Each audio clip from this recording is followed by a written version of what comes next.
Hi, I'm Ray Chang, and I'm the Executive Director of the 10 by 10 collaboration, and we are so excited to be having this conversation, these candid conversations on faith, life, and young people.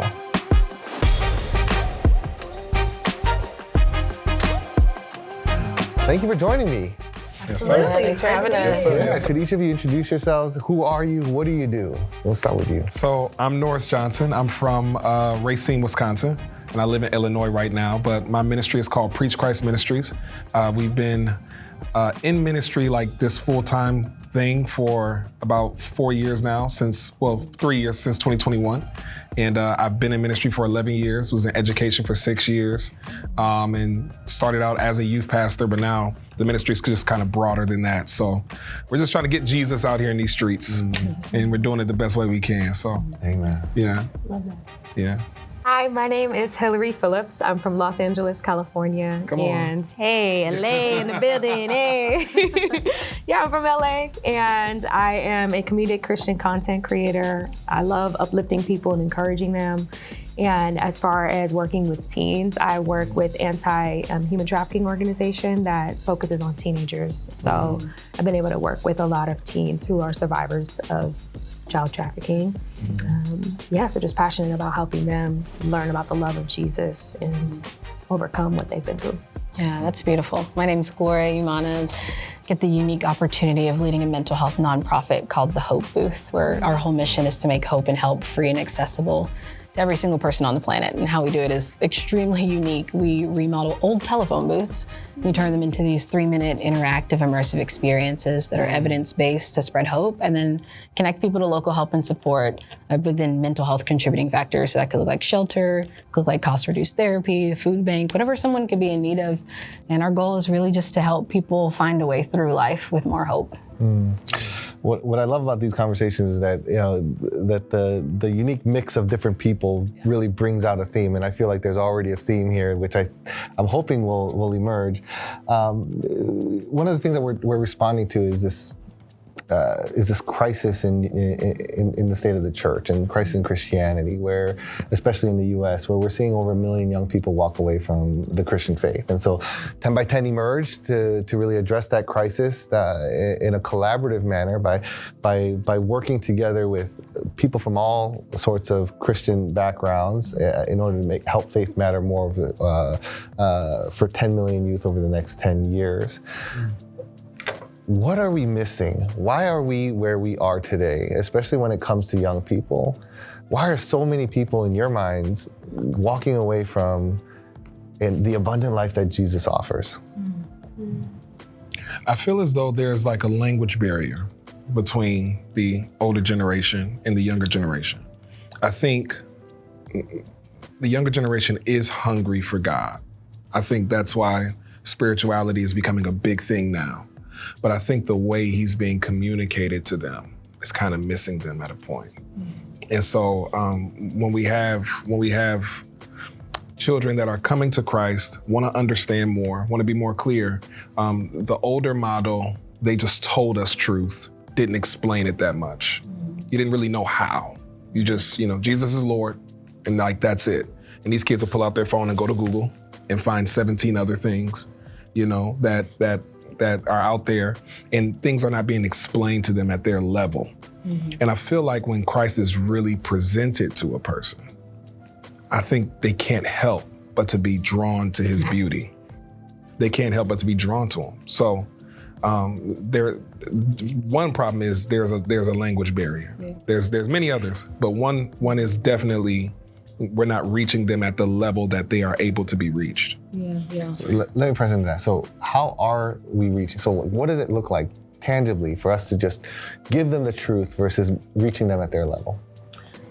So I know I come from a different context. So like I come from Black church context where, for instance, we were told not to do certain things. So like when we came into Christianity, when I was young, I'm 29 now, millennial. Not Gen Z, I'm millennial. Team millennial, barely. Team millennial, we made it in. We still want to reach the young people, but no. So when we came into church, we were told immediately what you can't do. Our generation was the Why generation? We were like, why? You know, my father's generation was like, they accepted what was told. Yeah, the what generation? The what generation? They accepted what was told. So like you going to church, okay, you can't dress that way now. You can't do this now. You can't do that now. They just accepted it as truth. Okay. Never really looked in the Bible to see, okay, no, it doesn't say that. We said why, but we still had enough respect to at least do it in their presence. This next generation, they're not saying what, they're not saying why, they're saying who. Like, what are you talking about? And they're going to go find the answers. And so if you tell me something that does not line up with scripture, and I go into the Bible and I say, okay, it doesn't say that, so I feel like everything you're saying is a lie, it makes them be untrusting in the Christian context space. Now that's in my context of church that I come from. And what I've seen just even in my city, people not wanting to be a part of that because they feel as though people are ignorant and just being told things. And the world is trying to disprove who God is. And they're doing a better job because they're explaining more than what the church seems to be doing at times. Mm-hmm. And that's just, like I said, it's many problems, but that's like one that I really see. Yeah. And it's like my heart, because I communicate the gospel. Mm-hmm. And I see so many kids get drawn in because they just never heard it the way I say it. Yeah. Yeah, I'll even piggyback off of that. And I think we have a whole generation saying God is doing a new thing, but we're doing the same thing. Mm. And so it's almost like we're not in alignment with what God is trying to do on the earth. And I think that's why we hear like the earth is groaning, groaning. And I think when we look at the world, we see the world innovative in approach. And so it seems like so many are running towards that because they don't feel like the church is keeping up to how do we continue to follow the footsteps of a father that is creative, a father that is innovative in approach. And so I think about the art of pivoting. I used to play basketball. Was I good? No, that's another conversation. But pivoting, like defined, is same mission, different strategy. Yeah. And I think the church has to learn the art of pivoting if we want to rescue so many of these individuals that are leaving and running and going towards the world. And so I think to that language component, I used to be a spoken word artist. When I would show up to a church or a gathering, the way people were leaned in a way that they were not leaned into messages, they were not leaned into worship, they weren't leaned into any of these things. It was because I was now speaking a language that they understood. Yeah. And I think that's what the church has to do better of what are the different languages. They're going to reach a wide spectrum of people so that people can hear the gospel in the tone that only their ears can hear it. And I think that's critical. That's so good. I mean, what you said about, we're always talking about how God is doing a new thing, but we're still doing the same thing. Right. What are some of the new things that you see God doing, and what are some of the same things that we're doing that we need to maybe shed ourselves on? That's a great question. I'm not in the church space particularly, that's more so you. Mm-hmm. But I think for me, what I notice is engaging in conversations that feel polarizing is very critical. I think sometimes we want to disengage, but the worst thing we could do is nothing.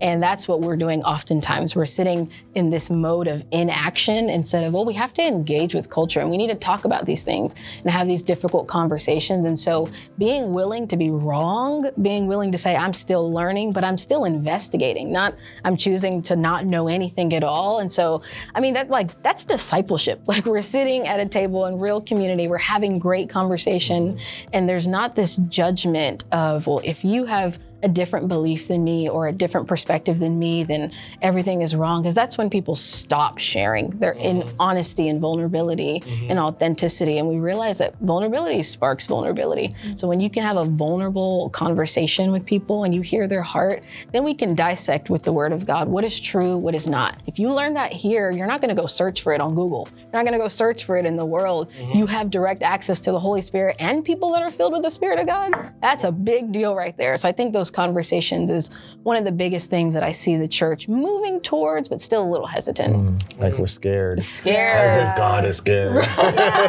You make great points, though, about having a willingness to understand. Mm-hmm. I feel when we lean in with a posture of seek to understand rather than be understood, we start to tear down barriers. Right. Because I do believe judgment, or even the idea of being judged, is a barrier for younger generations, people in general. Yeah. But we're in a day and age where you can find your circle anywhere. There are so many places to belong. almost too many places to belong. So I think that when you're confronted with the reality of serving Jesus means laying down your life, I think there's even more of a hesitation for people when they're like, why should I do that when I have all these other communities and places I can go where I won't have to do those things. I won't have to have a posture of saying, God, your way. Why would I not want it to be my way? So I think we have to just be humble and, like you said, be willing to have those conversations with people just about like life, not even about law and you have to do X, Y, and Z, but just life. What is it? How are you? What do you need? How do I show up in this season for you? And I think by building relationship, it'll eventually lead them to be more curious about relationship with God. Beautiful. That's amazing, because you said a word that I think is really left out in churches now: discipleship. And that's what you're saying. That's what you said. And that's not a new thing. Right. But it's a different, there needs to be a different strategy with it. Like your definition of pivoting. And I think that's what's missing. A new type of discipleship, which is really an old type of discipleship. When you think about what Jesus did with the disciples, he lived with them for 3 years. They watched the man eat. Like, they watched how he dealt with money. They watched how he dealt with people that don't like him, people that do love him. They watched how he dealt with his mother. He showed them how to live life. They took that, went and did that in Acts. Paul would go to Antioch and live with them and then say, what you saw me do, you do it. The younger generation needs to be lived with. They need to know what this looks like in this real time. But it's a different type of model of discipleship, because the way I was discipled in school, or when I was young, we go to church every day of the week. They're not gonna do that. They're not gonna do that. And we loved church. Church was exciting for me. Church was not boring. We didn't go to sleep. Our church was amped, like it was lit every day. We were excited about it, but I can't disciple you from the church. Okay, when we go to the park, how does this look? You know, when we go play basketball, how does this look? And I think when it circles back to that, for this generation, they're gonna see Christ in lives. They don't really care about the message anymore. Yeah, you could be captivating and all those things, but like, they're really watching you. That's why youth ministry is the hardest ministry, because they don't give you fake claps. If it's not good, you're not getting a clap, you know? Like, and that's how I started. So I don't really care. Like, you know, adults are so easy. I can say anything to just make you happy because you're going through hell, you know? So I can just say something to make you just excited, like, okay, happiness. Kids, like, really, they don't care. And so if you can prick a heart of a child, you have them. Now, what you do with it from that point will determine where that child will go. You can have their heart and then crush it by you not living up to the standard. You know, so it's a lot. But I think discipleship is the old new thing. I gotta do. I agree. And kind of what you're describing is like the difference between discipleship and mentorship. I think people sometimes think discipleship is, first of all, you can't disciple anyone digitally. We'll just get that out of the way. It requires proximity. All right, shut everything down, cut off the lights.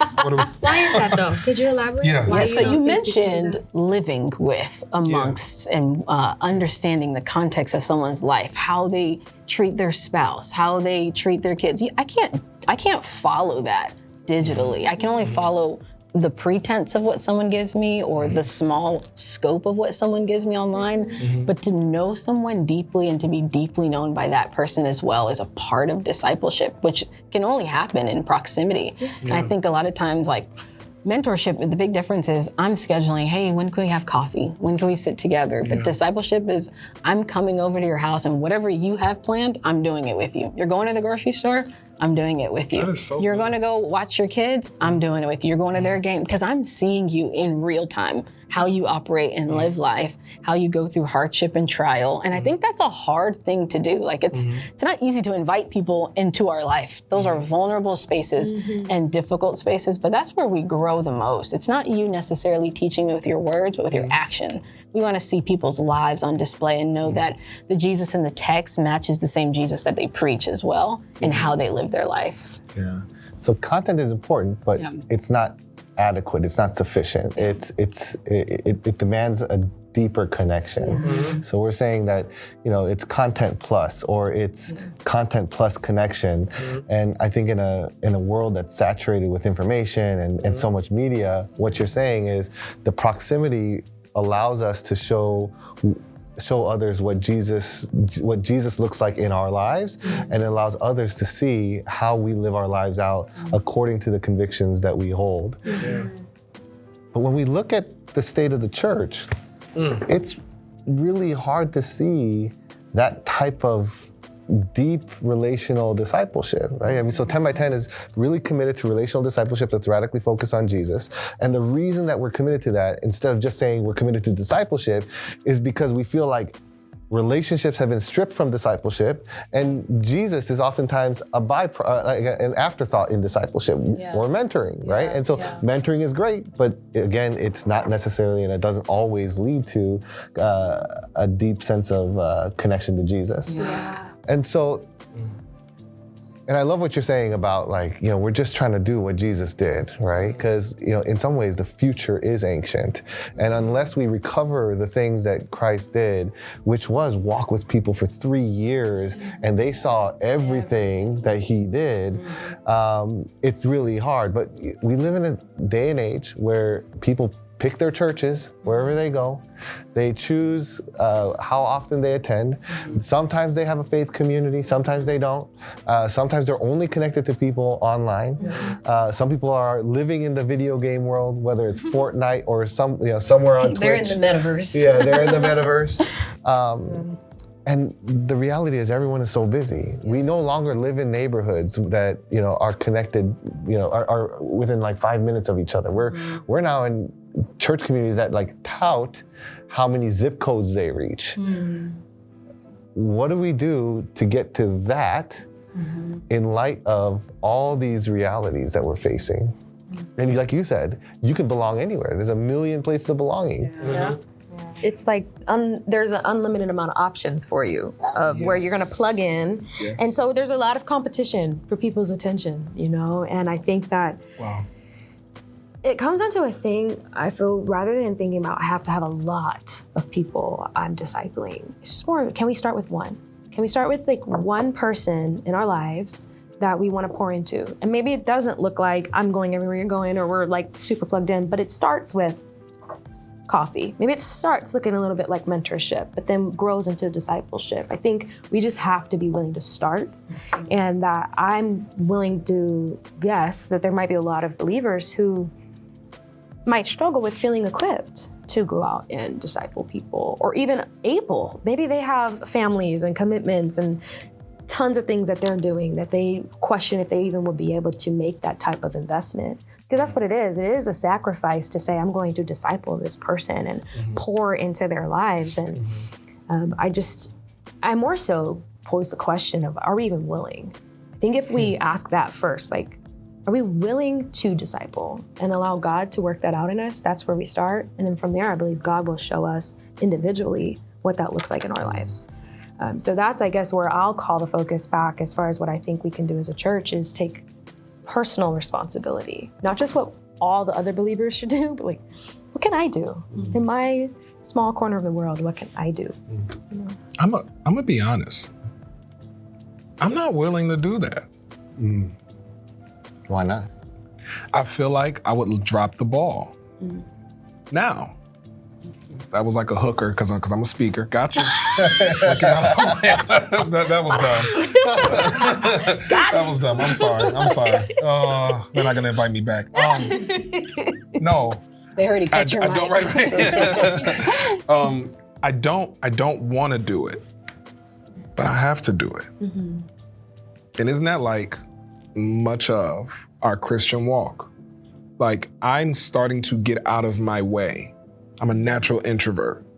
I don't want to share my life, but I have to.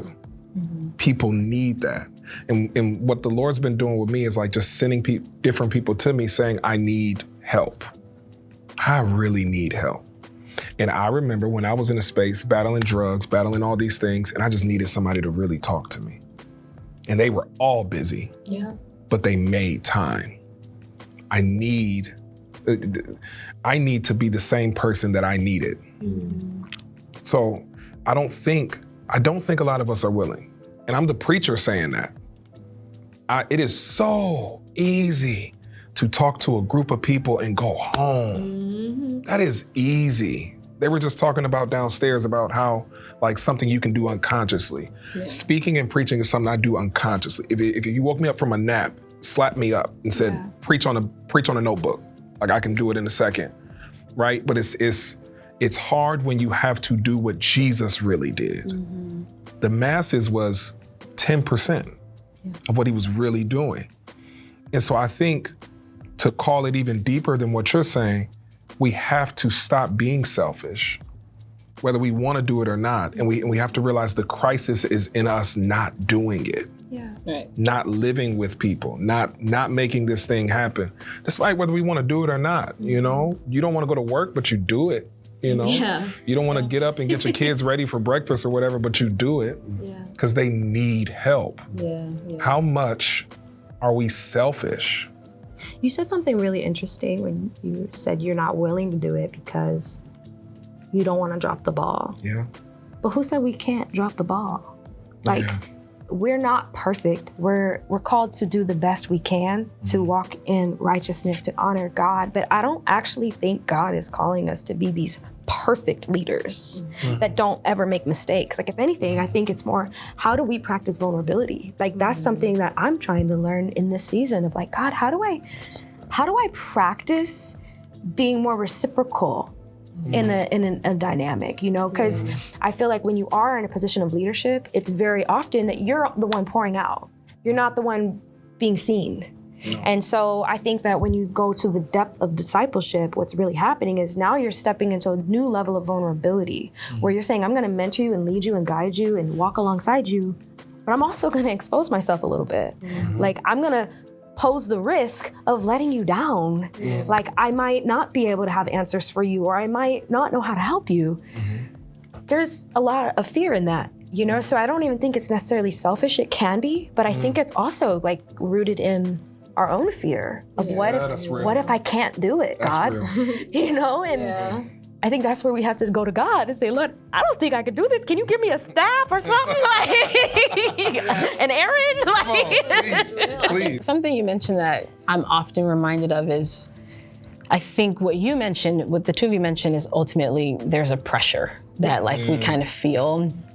And our team talks about this all the time, of the difference between pressure and weight. Pressure is designed to crush you, but weight's designed to be carried. And I think like when we recognize like, oh, this is a weight I get to carry, it's gonna be heavy and it's gonna be hard, there'll be a tendency to put it on a cart, like the Ark of the Covenant, because I can push it in my own strength. But it's designed to be it has to go on my shoulders. I have to feel the weight of that because I need like a supernatural strength to do it. And I think it goes back to like this reality of sometimes we have to lay down our preference for the purpose of a greater cause. And I think for me, I'm an introvert too. I'd rather not be leading an organization, if I am 1,000% honest. But I know the people that need to be rescued out of suicide and depression and anxiety. And God had me go through that personally so that I could use my story to reach other people in a way that others can't. And so when I'm talking to other people and they're saying, man, I've been through this and I don't think I can make it out. And I'm like, if I can make it out, you can make it out too. That's and real. That personal story, I think like each person has their own story that God uses to intersect into other people's stories as these divine encounters. And that's why discipleship is so important. Like us being in relationship with other people so that we are like a tangible reminder, if you're gonna get through this, you're gonna make it. God is with you. Like these are not just words in a textbook. Man. Like I am literally flesh representative of that text. And I think that's what people need. That's what people need today, especially when we're talking about Gen Z. We're talking about this next generation. They're the loneliest generation recorded in history. That's huge. And I think for our parents that I never heard mention anything about depression or anxiety or suicide, and I know that they struggled with these things. If they were vulnerable to sit with me and my mentors and say, hey, Gloria, like, this is what I went through, but this is how I got out, that would make such a huge difference for so many. We wouldn't see suicide as the second leading cause of death. It wouldn't be an option in the stories of so many people. I hope this doesn't Veer, but that just hit me in my heart because I never heard my father and mother speak about that. But I know they were going through that. Like you could see it on them. When we get older, we look back at our past experiences and like we see where they were because we're walking through it now. So like I can see like when my dad said this to me, like what he was really going through and why he, or whatever. And I have great parents, but they never exposed that. They never like shared their experiences in that way. It was said that they had to just be strong. And like, my dad said something to me and I kind of like had like a aversion to it, I guess. He said, this generation is weaker than our generation was. They can't go through anything. You ever heard them say things like that? Like they can't go through anything. Like somebody talks about them, they're gonna feel suicidal or different things like that. And I said, it's not that they're weaker. I said, I don't think you understand like the pressure of this generation over your generation. Like you're a preacher. Different. Right. You're a preacher. There's been things, Dad, I heard you say on the pulpit that I know if you said it in 2024 it would go viral. And you can't imagine the pressure that would be on you with the whole world on you. There was a young man that was preaching and it was his first sermon and he started correcting the musician in like the middle of his sermon and like more recently, right? It was like funny, but the church world bashed this little boy. 18 years old. I preached my first sermon when I was 18. Right. Bashed him badly. And it was a joke to everybody. People were correcting him. You don't do that. Da, da, da. And I said, y'all, this is an 18-year-old boy, like doing his first sermon. And I just felt led of the Lord to just sow a seed into him. And I DM'd him and like had a lot of people give to him and like sow into him because I felt like he needed to be encouraged in that moment. You have the world making fun of you your first time doing what God called you to do. Yeah, it's a great way to quit. Your first time doing what God called you to do. Yeah. I did that. I haven't been that attacked since I had failures in my morality. I got attacked so bad for just talking positive about that boy. Wow. I got attacked from the older generation. No, he needs somebody to correct him. His grandfather corrected him in real time. He received the correction, kept ministering. The world wanted him to just suffer. So we sold into him. This boy wrote me and he said, you have no idea what you just did for me. He's waking up to cash apps from people from Atlanta, from Wisconsin, from different things, and people just sowing into his life. He said, you don't understand, I was really about to quit. And I didn't start. He said, nobody knows that. He said, you don't know like what you just did for me. Thank you. Like, is there any way you can help me? And like that is what this generation is embodying right now. They're really in the space now where they're walking into what God has for them and they don't know what this looks like. And the attack for them is way more than the attack we had. My first trial sermon, if people heard what I said, it's on YouTube. You better not look it up. Cut the camera. I don't want the receipt. Oh my goodness, like it's things I failed at. I didn't have the world ridicule me. I had 2 church mothers say, baby, okay, fine. The world is on their shoulders and the access to this stuff is weighing on them more, which is why we have to go out and get them. I just heard this while you were talking, the 2x2. Jesus sent them out 2x2, right? I just heard this, the 2x2 will get the 10x10. Yeah, that's good. The 2x2 will get the 10x10. All right. We got to send us out 2x2 to relate, to get them, to show them you're not crazy. We are flesh representations of this text. I told him if I made it, I was on drugs when I preached my first sermon. You just corrected a musician. Right. If they would have known I was high. Had they known. Oh my goodness. Had they known? Had you seen? Canceled. Yeah. But God's hand was on me, so come on. That's so good. And actually, what a way to, what a helpful reminder. One of the things that you're talking about is the enormous amount of pressure young people face these days. Everyone's kind of mentioning something along those lines. In 30 seconds to a minute, to the young person that is crushed by the weight of all the pressures of the world, what would you tell them if they were listening in on this conversation? What do you think Jesus wants them to know? That he was crushed first. That he was crushed first. That the weight that he felt is what they're feeling right now. And that you don't have to hold that in by yourself. Jesus is real. Mm-hmm. I know it like I know my name. Jesus is real. And he's so eager to get a hold of him. He's as close as turned attention. Like if she calls my name and I turn to her, he's as close as turned attention to you. So reach out to him in the best way you can. You can say, God, I don't believe in you. God, I need help. Whatever it is, speak to him, reach out to him. I promise you, if you go after him with your heart, he's going to show himself to you. He was crushed first so that you can bear the weight. So that you can bear the weight.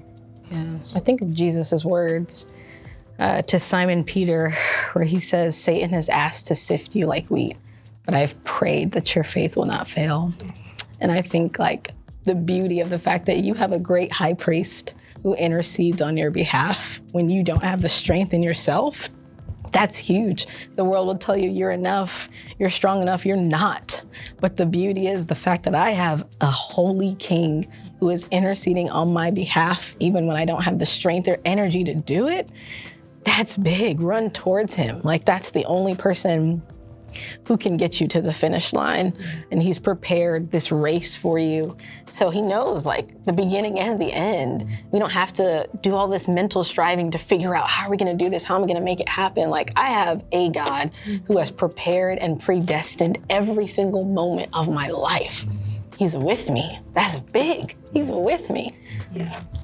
I guess for me, that question brings me back to where I was. I didn't grow up in the church and I was depressed, suicidal, but nobody knew it because I was popular in sports and I was doing all the outward things, but inwardly I was suffering and I was crumbling under the pressure and the weight of trying to be a good person and having no idea how everybody around me seemed to have this close relationship with God.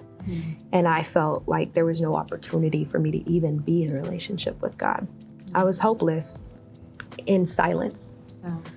And I guess what I really needed to hear at that time, and that's what I'll share, I really just needed somebody at that season of my life to come alongside me and let me know I don't have to carry this alone. Yeah. That it's not my fault, what I've experienced or been through, that there are things that I might have to take responsibility for, but that God loves me right now, right here, as I am, and the same for you. If you are a teen listening, like God loves you right now, right here, where you are, as you are, whatever you may struggle with or not. And I think that, it can be intimidating. At least I felt highly intimidated by believers growing up because I wasn't in that culture. And I didn't know how. I was hungry, but angry too, because I didn't know why I didn't get that access to God. But all I needed to know was that Jesus did give me access. Yeah. He did that on the cross. And why he did it is because he doesn't want us to bear the weight alone. He doesn't expect us to be strong enough. So, yeah, that's what I would say. Wonderful way to wrap up our conversation. Thank you so much. What a rich discussion. If people want to connect with you, how can they do so? Yeah, I'm crying. Hashtag I'm crying. Oh man, yeah. Okay. I'm crying at tears.com. My name is my name on everything. So Norris Johnson II, Norris Johnson II, on all social media, TikTok, Instagram, Facebook, Twitch. No, not Twitch, but just everything. If I had one, it'd be that. But YouTube as well. And my ministry's website is preachchristministries.org. preachchristministries.org. So my name is my name. I'm easy to find. That's great. They can find me at my name, Hillary Caitlin, Hillary. I just realized who you are. I'm sorry. What? You're the front. You be doing it like in the dancing bear and stuff? The pig. The pig. And the Brenda the Bear. Is that what you're talking Yeah. about? That be you like doing dancing in it? No.